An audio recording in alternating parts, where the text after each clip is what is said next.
Hello, I'm Emily Rhodes and this is Alfie. Welcome to 2024. I'm here today to talk to you about The Ginger Tree by Oswald Wynd, published by Eland Books. I should just mention that this book is a very old edition. It was my mother's, very sadly, when she died, not knowing what to do with quite a lot of her stuff. I shoved it all into, well, my husband kindly shoved it all into a storage room, and so that I could kind of deal with it later. And it was only really been in the last year or so that I finally got round to emptying that storage room. And while I was going through her books, which was obviously quite emotional, more emotional than like the spoons and the plates, I found this, and I remembered how she loved it, and I remembered how when I was a bookseller, one of my colleagues absolutely loved it, so I had to read it, and I also love it. I was so engrossed reading it and rereading it. But I'm saying all this because if this spurs you to go and buy your own copy, you will get a much more beautiful edition. Elam have now published them much more attractively with a lovely cover. So you're not buying this actually quite ugly thing. You get a lovely picture on the cover and everything. So The Ginger Tree is our first book of 2024. It's on Friday we've got our very first regular Regent's Park walk, and on Sunday we've got our Hampstead Heath walk, and then on Monday we've got the Zoom. So you probably just have time to read it, or certainly to finish it, or make a good dent in it before then. And do come along, so I'd love to discuss this book with you. Also just say anyone is welcome to join the Zoom, even if you haven't read the book. Think of it as like a kind of open podcast. You can just tune in and listen to us chat. A bit like this, where I'm just talking to myself. The Ginger Tree was written in the 70s by a Scottish man, which when you read the book, you literally cannot believe. It's written as a series of diary entries. The first one I'm going to show you is, can you see that? 1903, January 1903, and it ends in 1942, in the middle of the Second World War.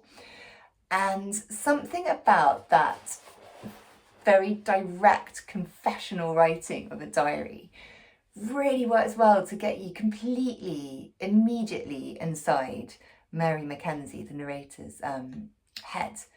And over those 40 odd years, you just see her grow and transform from really a girl into a very resilient and powerful, wonderful woman. And it's just such a pleasure to kind of see it all unfold. Not always a pleasure. I mean, there are some real twists and turns in this plot, and actually I was fascinated to learn that Oswald Wynd also wrote under the pseudonym Gavin Black, and those books that he wrote were kind of mysteries and thrillers, where obviously there's more kind of sort of a twisty, tying up plot and tension than you'd expect in a literary novel. And I wonder if that's why this literary novel has got some of those elements of tension and surprise and twists that you might not necessarily expect. I should say, by the way, that this little spot where I'm sitting on Alfie's bed cushion. You can see that's my ladder there, and up there is the platform where I sit at my desk and work, and down here is a very big cushion that Alfie sleeps on while I sit and write most of the time. But I just thought you'd want to see him, so he came down here and got a little cuddle, which is very nice. So we begin in 1903, did I say? I think. And she's on a boat going off to the east, where she's going to get married to the British military attache in Peking. And I mean, it is just such a bonkers idea that she's met him once, I think she says 13 months ago, since, you know, his proposal was by letter. And she even notes it was very proper of him, or quite right of him, to ask her mother's hand, her mother for her hand, by the same post that she wrote to her to ask her hand. There's a great deal in the book about letters and this feeling of distance that comes with, I suppose, a kind of empire, or you know, the experience of being British then, where you would have British people all over the world kind of feeling very much British and part of Britain and attached to the sort of the home country. But by this journey, this sea journey that takes, you know, ages, or by letters, which also take ages. So there's this kind of incredible delay and feeling of having to wait, and that kind of plays against the, you know, the urgency and the tension in the plot of stuff happening quite quickly. So that's a kind of interesting dynamic. Anyway, she goes, she marries this man who is just, you know, a bit boring. Sex is underwhelming, and diplomatic life is pretty rubbish, really. She's sort of in this world where she's really out of her element, and she doesn't really know many people. She does manage to make some friends. She does the best she can, but she's not really thriving. She is surviving, as they would say. And it's really cold. That's the other thing. And it's also in the wake of the Boxer Rebellion, which, for those of you who don't know, was basically a big uprising against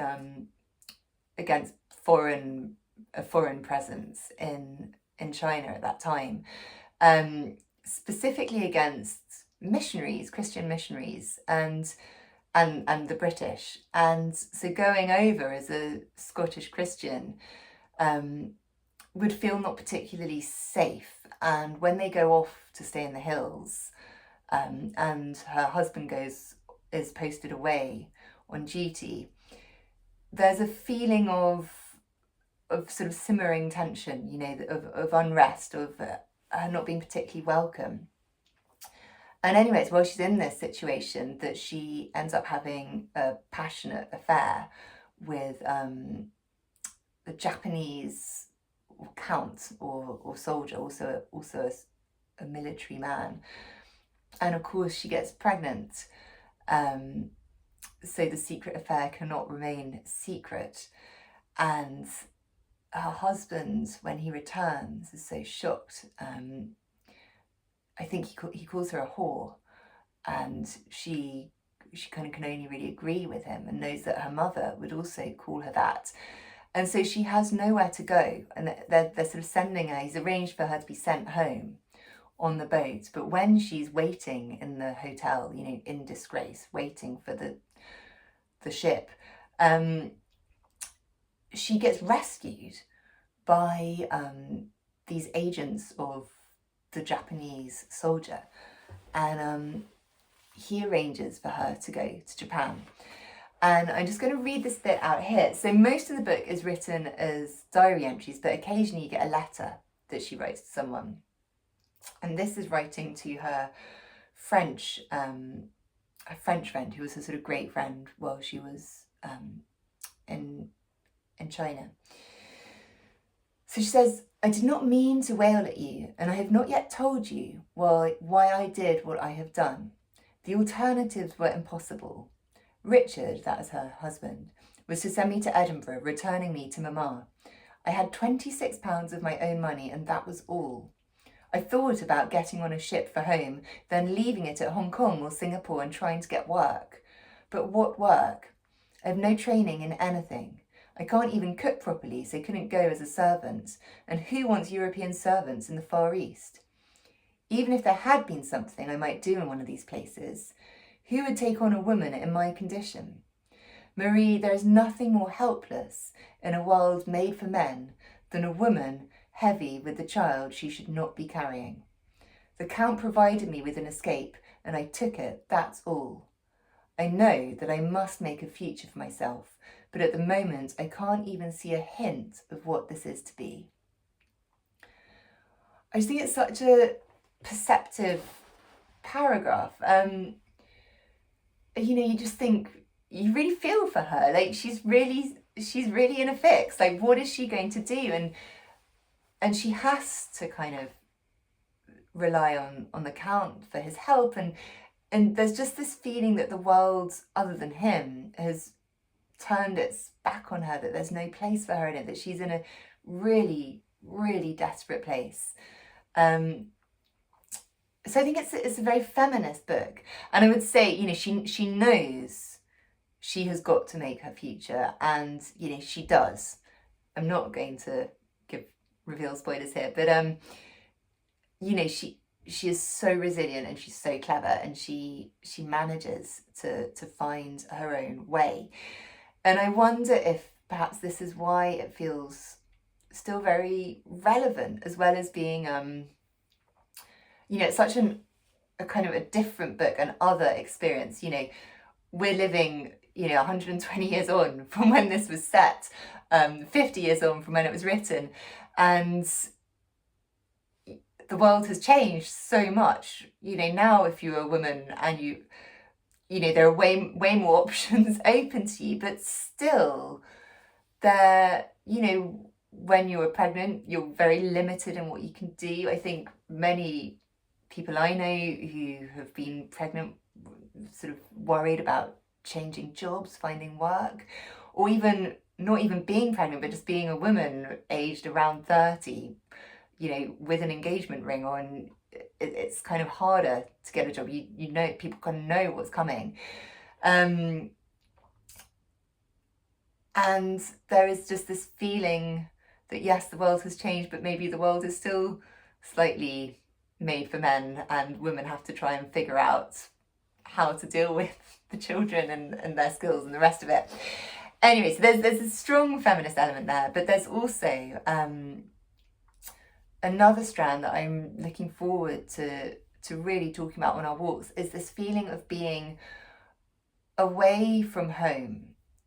She ends up really doing very well at making a life for herself in Japan. But is she ever really going to fit in? Can you ever really fit in? And when does home change? When does home stop being the place where you're from and start being the place where you are? Is it ever really possible? And the ginger tree is sort of relevant here, because there's this gingery smelling tree in her garden that is very sort of out of place, but yet it's different, but it still belongs. And I think it's a very interesting tension, because she also remains different, but yet I wonder if she does belong by the end. And I suppose I wonder, how you will feel if you're listening to this, watching this. Maybe you're living somewhere where it's not where you're from, and do you feel you belong? And when did that moment happen for you? What makes somewhere feel like home? What makes you feel less of an outsider? It's a really fascinating thing, and I think it really changes through the book as history unfolds. Obviously we move on from the sort of Boxer fallout to the First World War, the Second World War. It's a fascinating book. It's really fascinating. You see the first half of the 20th century through the eyes of a Scottish girl who gets into a total fix in the Far East and then gets her way out of it. Anyway, I can't wait to hear your thoughts on it and talk about this book with you. Thank you for joining me. Thank you for joining Alfie. He's conked out again. And Happy New Year.